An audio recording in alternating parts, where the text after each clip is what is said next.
श्रीनाथ जी गुरु जी को अलग आदेश, माँ भगवती को अलग आदेश, रांची वाले भैरव बाबा को अलग आदेश। आप सभी को आदेश आदेश। आज जो मैं लाइव आया हूँ उसके पीछे कारण है कि मैं आप लोगों को कानिव नाथ जी महाराज के बारे में बताऊं। गुरु गोरखनाथ जी के बारे में लगभग हर जगह आपको मिल जाता है, लेकिन कानिफ नाथ जी महाराज इनके बारे में बहुत कम जानकारी है। तो इनके चरित्र के हिसाब से अगर आप चलें तो आपको साधनाओं में सुविधा होगी।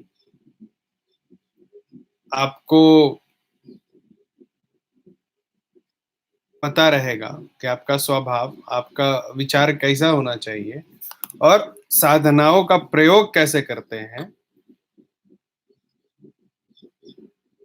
ये सब कानिफ नाथ जी के चरित्र को जानने से ही पता चलता है। सबसे पहले मैं कानिफ नाथ जी महाराज के बारे में बताता हूँ कि वो बिहार के पहाड़पुर में जन्मे थे। कुछ विषय ऐसे भी बताऊंगा कि आप लोगों को विश्वास नहीं होगा।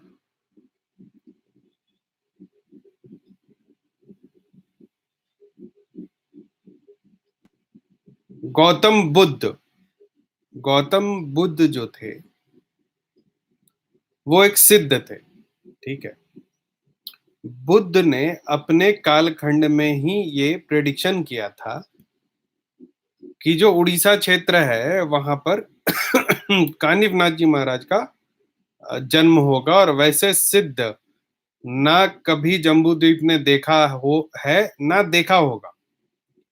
अच्छा, गौतम बुद्ध का की जब मैं बात करता हूं तो आप बुद्धिज्म से इसको मत जोड़िएगा, क्योंकि गौतम बुद्ध सिद्ध थे, उनका धर्म नहीं था बुद्धिज्म।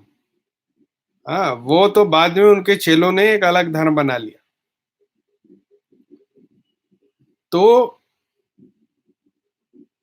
कानिफ नाथ जी महाराज के बारे में जब आप जानना चाहते हैं तो आप जान लीजिए कि उनसे बड़ा कपालिक तांत्रिक ना इस पृथ्वी पर आया है ना कभी आएगा। जितने भी नवनाथ थे उसमें अगर कोई सबसे बड़ा तांत्रिक था तो वो हमारे कानिफ नाथ जी महाराज थे, और वहीं से कपालिक तंत्र एक आयाम तक पहुंचा। कानिफ नाथ जी महाराज पूरे भारत का भ्रमण कर चुके थे, श्रीलंका तक में उनके मंदिरें हैं। लेकिन बात यह है कि लोगों को जानकारी नहीं होने के कारण भारत में उनकी ख्याति कम होती गई और धीरे धीरे विलुप्त होते गए। ऐसे भी नाथ संप्रदाय ने बहुत सारा ज्ञान को बंद करके रखा है जो कि लोगों के पास होना चाहिए।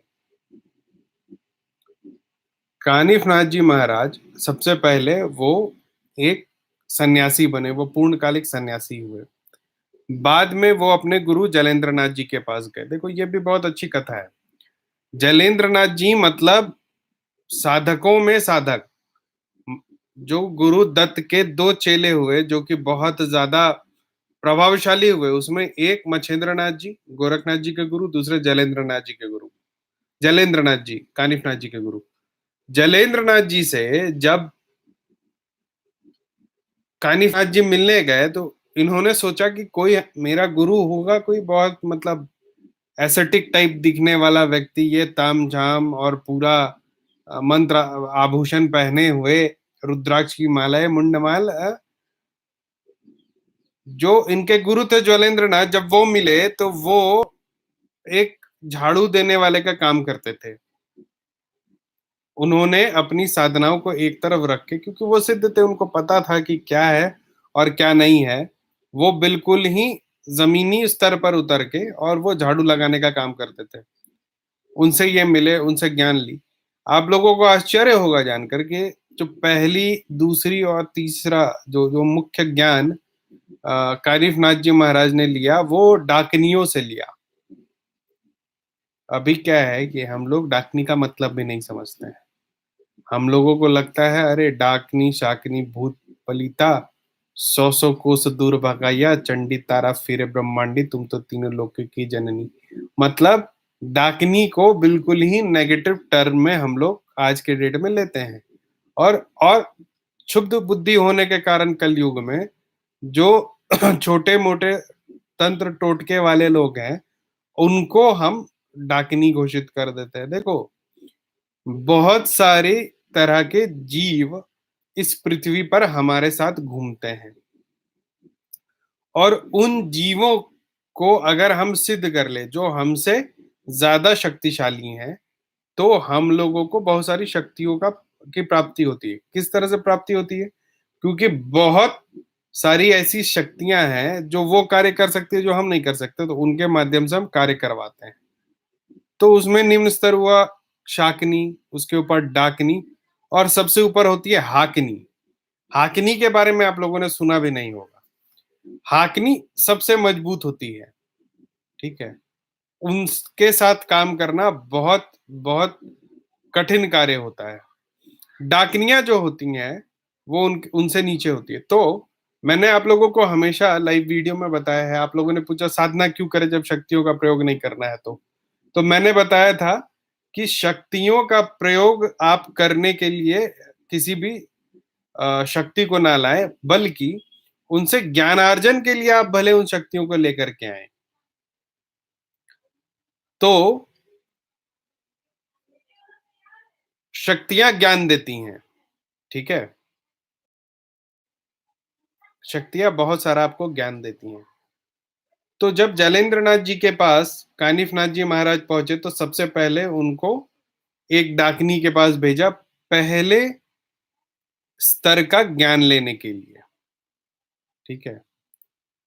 उसके बाद जब वहां से वो ज्ञान लेकर के आए, तो फिर उनको वज्र डाकिनी के पास भेजा गया, जो वज्रवाराही साधना आप लोगों को मैं बताता रहता हूं हमेशा।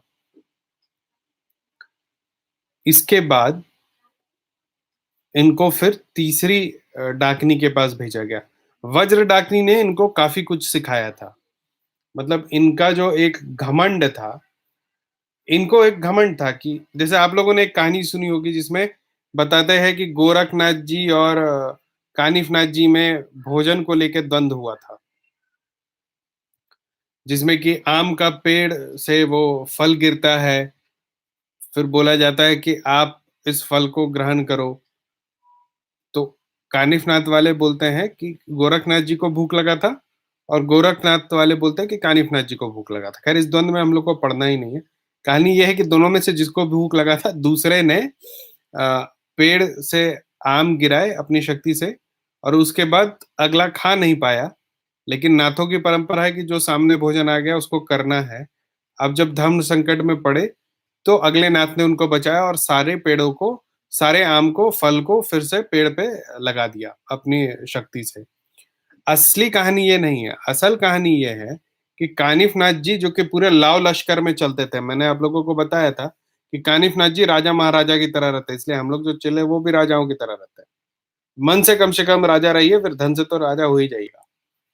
धन से राजा करना गुरु का काम होता है। तो ये एक बागीचे में गुजरे, वहां पर एक स्त्री उस बागीचे का रक्षा कर रही थी। कानिफनाथ जी ने अपने तेज प्रभाव से क्या किया कि फल गिराना शुरू कर दिया, ताकि सारे लोग खा सके। 1500 या 3000 लोग थे इनके साथ। तो ये फल गिराना शुरू कर दिया अपने शक्ति से। उस लड़की ने बोला तुम्हें अपने शक्ति पे बहुत घमंड है। उन्होंने अपनी शक्ति से उस जो भी फल गिर रहा था वो वापस पेड़ में लगता जा रहा था। ये काफी देर द्वंद चला। उसके बाद उस लड़की ने बोला कि देखो, तुम में इतनी शक्ति नहीं है कि तुम अपने आप को पूर्ण साधक समझो। सोचो, कानिफ नाथ जी महाराज, जो कि श्रीलंका तक से डाकनी शाकनी सबको हरा कर आए थे, उनको एक स्त्री ने हराया। बाद में ये भले उद्भेदन हुआ कि वो वज्रवारा ही थी, वो छिन्मस्तिका थी, और उसके बाद छिन्मस्तिका ने उनको काफी विद्याएं दी। यहाँ पे दो विषय है। मैं ये आपको बार बार क्यों बता रहा हूँ कि क्योंकि डाकनी को नाथों से छोटा समझा जाता है। तंत्र में कहा जाता है डाकनी अगर हारती हैं तो नाथों से हारती हैं। लेकिन इस कहानी में आप देखिएगा कि शुरू ही जैसे इन्होंने किया ना, तो डाकनियों से ही साधना ली, और डाकनियों के पास ही सारे क्या कहते हैं, जो ज्ञान थे वो सारे डाकनियों के पास ही थे। वज्र भी, वज्र डाकनी भी थी, जिन्होंने इनको बहुत कुछ सिखाया। भद्री डाकनी थी, जिन्होंने सबसे पहले इनको ज्ञान दिया। तो डाकनियों से इन्होंने ज्ञान लिया, डाकनियों ने इनका ज्ञान चक्षु खोला, इनको तरह तरह की विद्याएं दी। तो सबसे पहले कि गुरु को जो हम लोग तौलते हैं कि गुरु की कितनी शक्ति है, ये नहीं करना चाहिए। गुरु के पास क्या ज्ञान है, जैसे जब वज्र डाकनी के पास ये गए थे कानिफ नाथ जी, तो सारी डाकनियां एक से एक करतब दिखा रही थी। एक डाकनी जो बहुत ही मनहूस की तरह दिखती थी, वो कोने में बैठी हुई थी, लेकिन इन्होंने अपने तत्व बल से जान लिया कि यही डाकनी है, और उन्होंने ही वो 6 हड्डी की साधना इनको दी थी, जो कि कानिफ नाथ जी का पहचान बना। भले ही वो उनके गुरु के प्रभाव से मिला था, लेकिन मिला। तो सबसे पहला बात है कि गुरु की कभी भी आप जो है, गुरु की शक्ति को आप नहीं तोल सकते। गुरु क्या क्यों बोलता है, ये आप लोग नहीं समझ पाएगा। जैसे इसी में है मृत्यु का, जो कानिफ नाथ जी का जो मृत्यु का जो जो कहानी है। अब बहुत साधक जो है, अभी आप लोग मुझसे मांगते रहते हैं कि गुरुजी ये साधना बता दो, वो साधना बता दो, ये साधना कर लूं, वो कर लूं। मैं जवाब नहीं देता हूँ। तो आप लोगों को लगता होगा गुरुजी बहुत ज्यादा चाहे तो बिजी हैं, जो अच्छा सोचता है दूसरा सोचता है बड़े घमंडी हैं। जलेंद्र नाथ जी ने इनको बोला था एक स्थान पर नहीं जाना, वो स्थान का उद्भेदन मैं अभी नहीं करूंगा।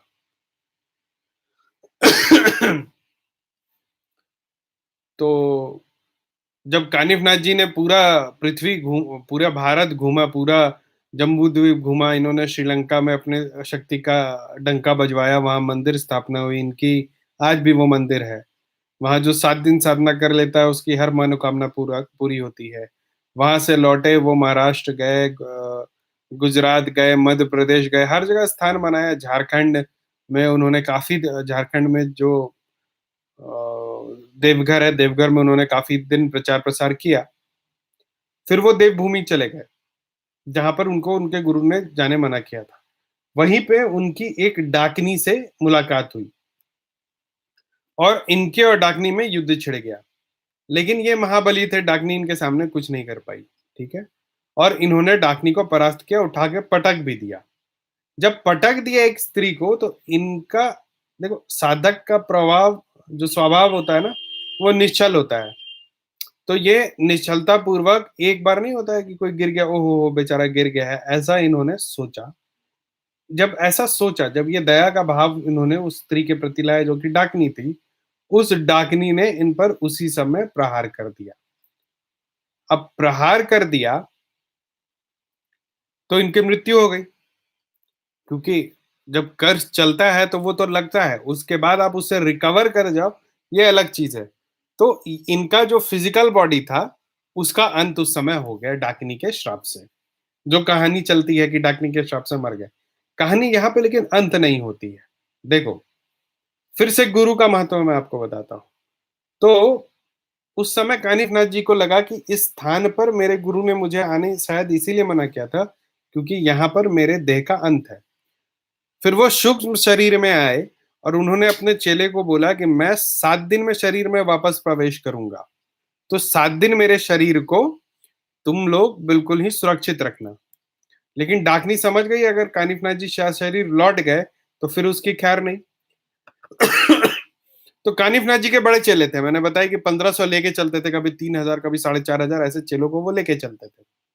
डाकनियों ने, उसमें कुछ ब्राह्मण थे, कुछ ऐसे चेले थे, उनको बता दिया कि आपके गुरु का अंत हो गया है।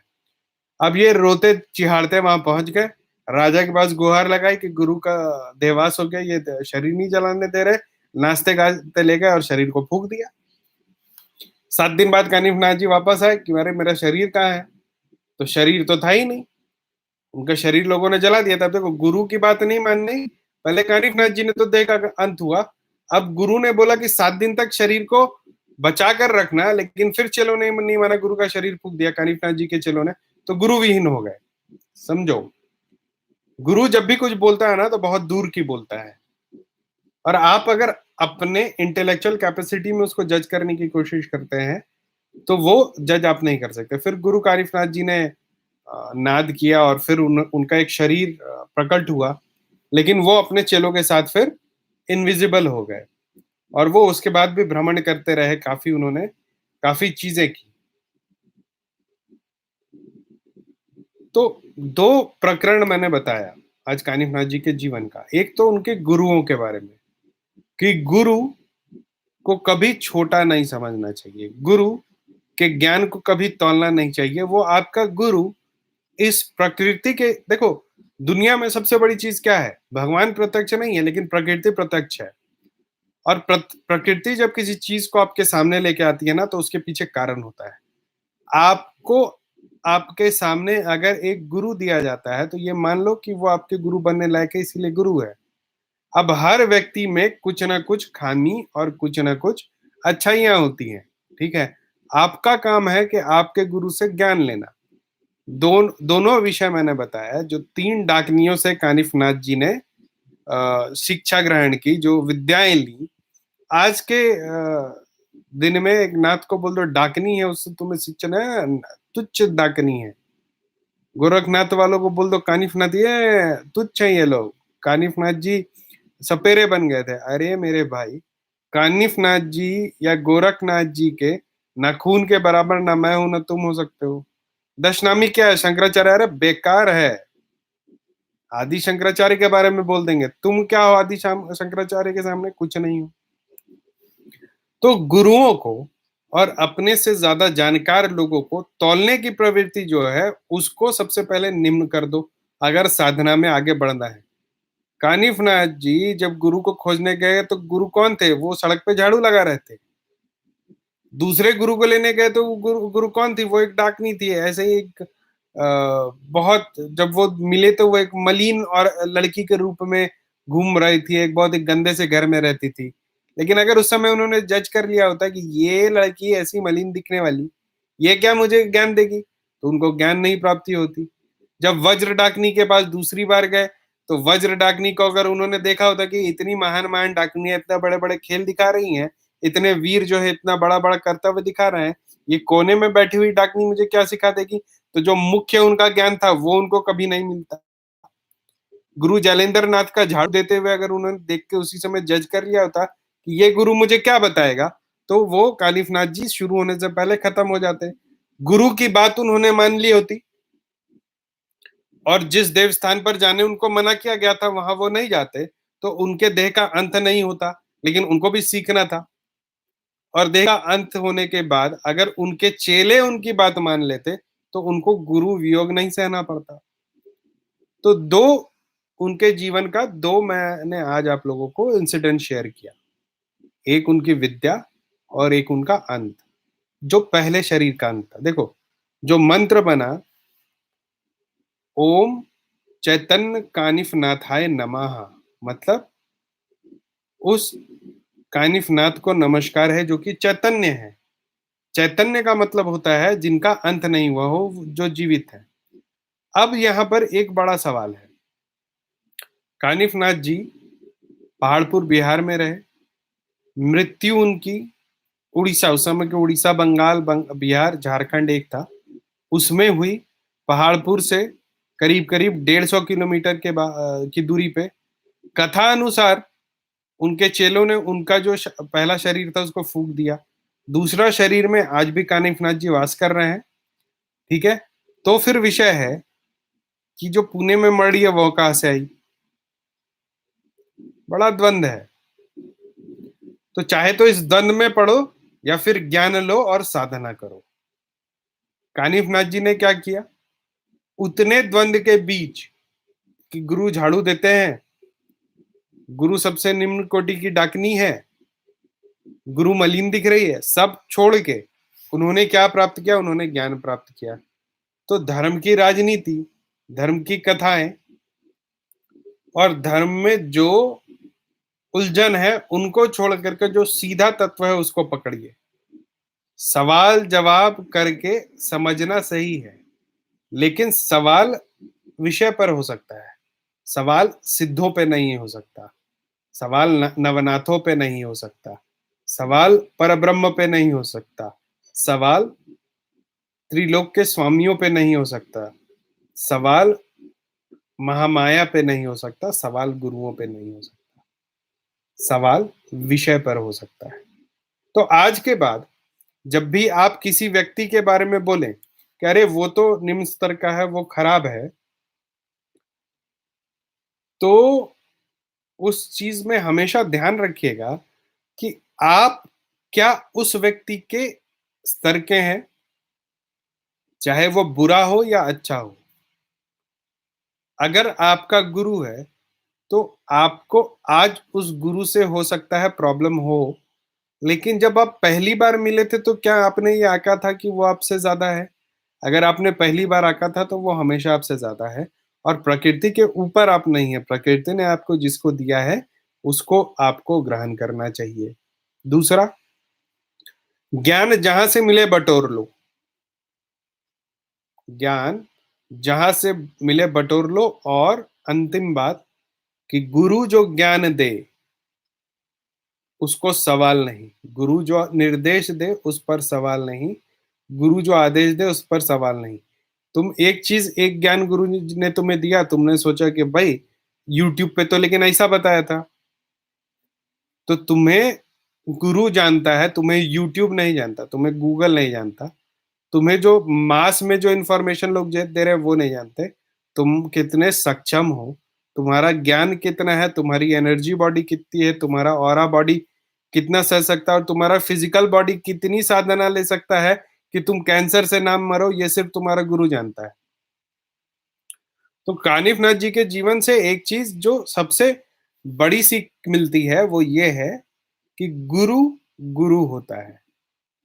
चाहे वो भद्रा डाकनी हो, चाहे वो वज्रा डाकनी हो, तीसरी डाकनी का नाम मुझे ध्यान में नहीं आ रहा, और हड़प्पा जो थे, जो ज्वलेंद्र नाथ थे, वो तो थे ही नवनाथों में एक।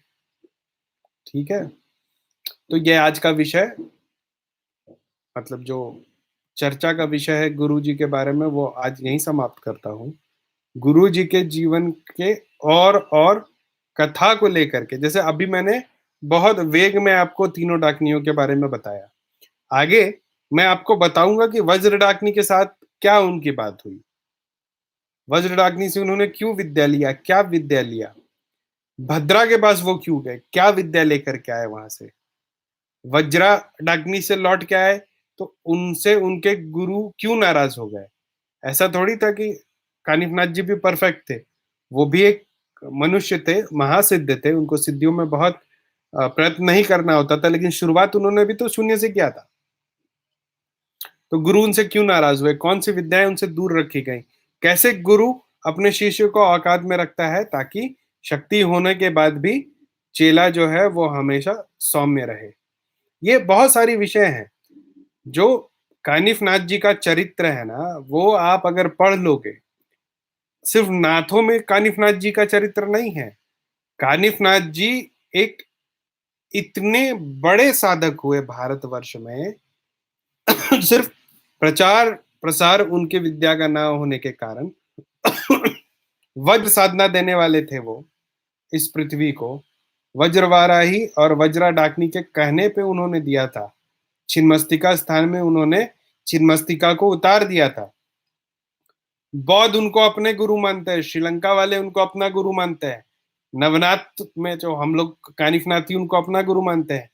कहीं उनको कानिफनाथ के नाम से बुलाया जाता है, कहीं उनको कनिपा के नाम से बुलाया जाता है, कहीं उनको कृष्णाचार्य के नाम से बुलाया जाता है, कहीं उनको कान्हा के नाम से बुलाया जाता है, कहीं उनको कानोबा के नाम से बुलाया जाता है। मतलब पूरे भारत में उनके प्रति प्रेम भाव है। उनके नाम मात्र से कोई भी डाकनी, शाकनी, भूत, पलिता, जिन जिन्नात और जितने भी तरह के राक्षस है वो सब भाग खड़े होते हैं आज भी, क्योंकि गुरु चैतन्य है और आज भी हम लोगों के साथ है। जिसने भी, ऐसा कहा गया है कि जिसने भी कानिफ नाथ जी का हाथ पकड़ लिया वो सिद्ध होगा ही, उसको किसी ना किसी प्रकार की सिद्धि मिलेगी, और इसमें कोई दो राय नहीं है। आज के लिए इतना ही। गुरु कानिफनाथ आप लोगों पर कृपा बरसाए रखे, ऐसी मेरी कामना है। आप सभी को आदेश आदेश अलग आदेश।